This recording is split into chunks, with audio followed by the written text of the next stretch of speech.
தாவேக ஆட்சி அமைச்சதுல தொடர்ந்து மின்சார துண்டிப்பு ஏற்பட்டுக்கிட்டே வருது. மக்கள் வீதியில இறங்கி போராடக்கூடிய அளவுக்கு மின்சார துண்டிப்பு ஏற்பட்டுக்கிட்டே வருது.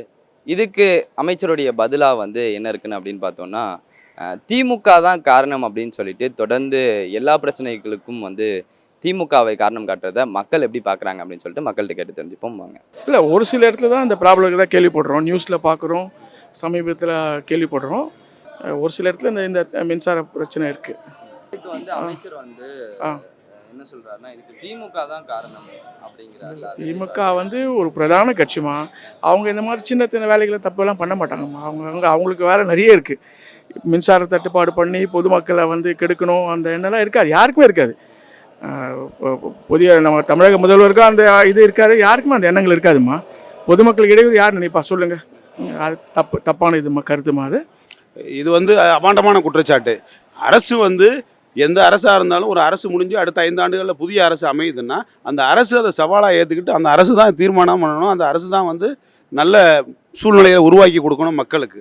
இந்த அரசு அதை செய்கிறதுக்கு முடியாமல் இயலாமையை ஒத்துக்கிறணும். இயலாமையை ஒத்துக்கிறாமல் திமுக மேலே அபாண்டமாக பழி போடுறாங்க. இது உண்மை இல்லை. மிகப்பெரிய சினிமா மோகத்தில் ஒரு மாற்றம் வேணும்னு நினச்சி இங்கே உள்ள சென்னையில் இருக்க மக்கள் சென்னை மட்டும் இல்லை, ஆல் ஓவர் தமிழ்நாடு முழுக்க இருக்க மக்கள் ஒரு புதிய மாற்றம், புதிய பரிமாணம் உருவாயிரும்னு நினச்சி ஓட்டு போட்டோங்க.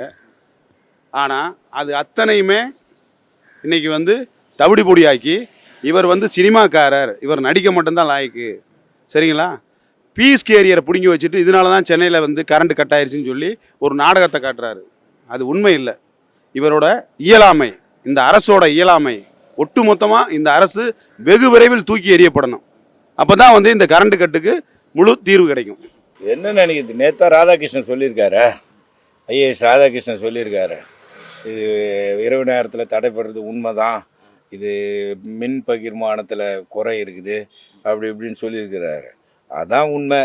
இந்த விர்ச்சுவல் வாரியர்ஸ் சும்மானாலும் இவனுங்க திமுக மேலே தான் எல்லாத்துக்கும் பழி போடுவானுங்க. இவனுக்கு முதல்ல ஆட்சிக்கு வர்றதுக்கு முன்னாடியும் திமுக மேலே தான் பழி போட்டானுங்க. இப்போ ஆட்சிக்கு 1.25 மாதம் ஆகுது, இன்றைக்கும் திமுக மேலே தான் பழி போட்டுட்ருக்காங்க.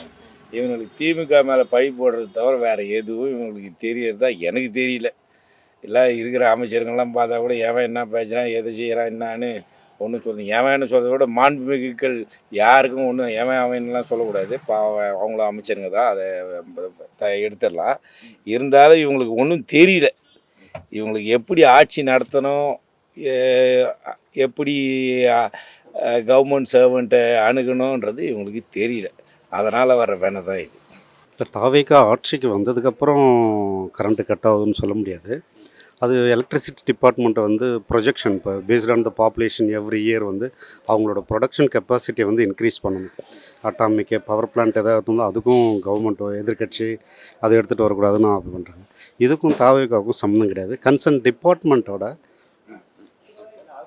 அதிகாரிகள் அது பார்த்துட்டு அதனோட ப்ரொடக்ஷன் கெப்பாசிட்டியும் டிபெண்டிங் பேஸ்ட் ஆன் த பாப்புலேஷனுக்கு ஏற்ற மாதிரி எக்ஸ்பேண்ட் பண்ணணும். That's it. அதுதான் என்னோட கருத்து. ஆனால் இதுக்கு காரணம் திமுக தான் அப்படின்னு சொல்லிட்டு இல்லை, அவர் என்ன பார்வையில் சொல்லியிருப்பாருன்னா, கடந்த ஆட்சி தொடர்ந்து அவங்க தான் இருந்திருக்காங்க, ஏடிஎம்கே திமுக. அவங்க இதுக்கான ப்ரொஜெக்ஷன் உடனே டிவிக்கே இன்னும் 1 மந்த்து கூட கம்ப்ளீட் பண்ணியிருக்காங்களான்னு தெரியல. அதுக்குள்ளார மேஜிக் எதுவும் பண்ண முடியாது. ஸோ இது எல்லாமே லாங் டேர்ம் ப்ராஜெக்ட்ஸ், லாங் டேர்மில் தான் பண்ணியிருக்கணும். அதனால் அவர் அவங்கள குறை சொல்லுவார்னு நினைக்கிறேன். மின் தட்டுப்பாடு இருக்குது. ஆமாம், இல்லை சரி செஞ்சுருவாங்கம்மா. அவங்க இப்போ தானே ஆட்சிக்கு வந்திருக்காங்க, ஒரு 20 days ஆகுது. எல்லாம் சரி செஞ்சுருவாங்க. சில குற்றங்கள் இருக்க தான் செய்யும். 7 கோடி பேரை திருப்திப்படுத்தினா முடியாது. ஒரு சில இடையூறுகள் இருக்க தான் செய்யும். அவங்க போக போக புது வரவுன்றதுனால போக போக சரி செய்யப்படுமா, சரி பண்ணிவிடுவாங்க. இதான் சொல்கிறேண்ணே, அவங்களுக்கு ஒன்றும் தெரியலப்பா. புதுசாக வந்திருக்காங்க, மாற்றம் தேடி மக்கள் அவங்கள நிர்மாணித்தாங்க. அந்த மாற்றத்தினால அவங்க மாற்றி பேசிக்கிட்டு இருக்காங்களே தவிர அவங்களுக்கு ஒன்றும் தெரியல. அவங்க அரசியல் நடத்துறதுக்கு தகுதி இல்லாதவங்களாக தான் எனக்கு தெரியுது. எதை கேட்டாலும் அன்றைக்கி கூட ஒரு மந்திரியை கேட்குறாங்க, நோ கமெண்ட்ஸ்ன்றான். இன்னொருத்தர் பக்கத்துலேயே அவரும் நோ கமெண்ட்ஸ்ன்றாரு. நோ கமெண்ட்ஸ்ன்னு சொல்கிறதுக்கு நீங்கள் எதுக்கு வந்தீங்க? ஆனால் எலெக்ஷனுக்கு முன்னாடி என்ன பேசுனீங்க நீங்கள்? இப்போ நோ கமெண்ட்ஸுன்றீங்க. இதுலேயே உங்களுடைய அந்த உங்களால் முடியலன்றது இதிலே தெரியுது. மக்கள் தரமாக இந்த மாற்றத்தையே கேட்டாங்க. மக்கள் வந்து சுபிட்சமாக போயிருந்த நாட்டை மக்கள் தான் மாற்றம் வேணும்னு கேட்டாங்க. அனுபவிச்சு தான் தீரணும். அந்த மாற்றம் இப்போ நடந்துக்கிட்டே இருக்குது. அதனால் மக்கள் கேட்ட மாற்றம் இப்போ நடந்துக்கிட்டு இருக்குது.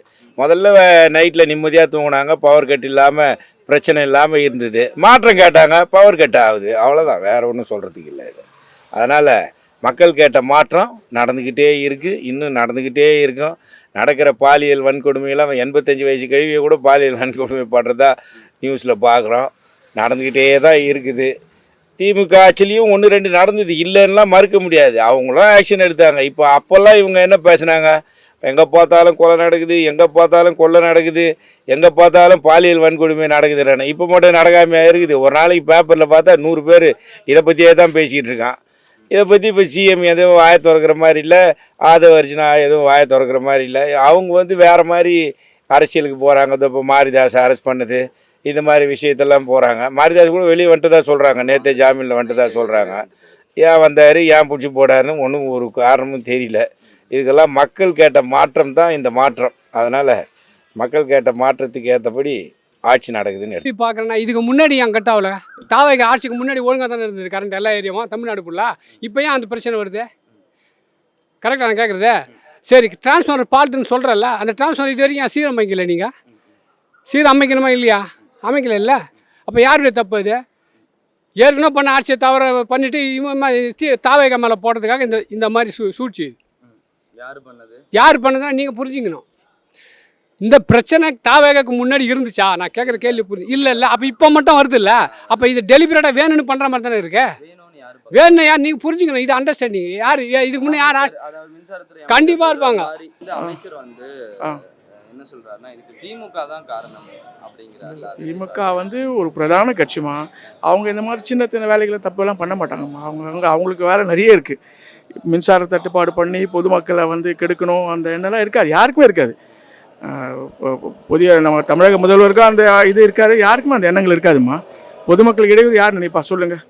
அது தப்பான இதுமா கருத்துமா அது.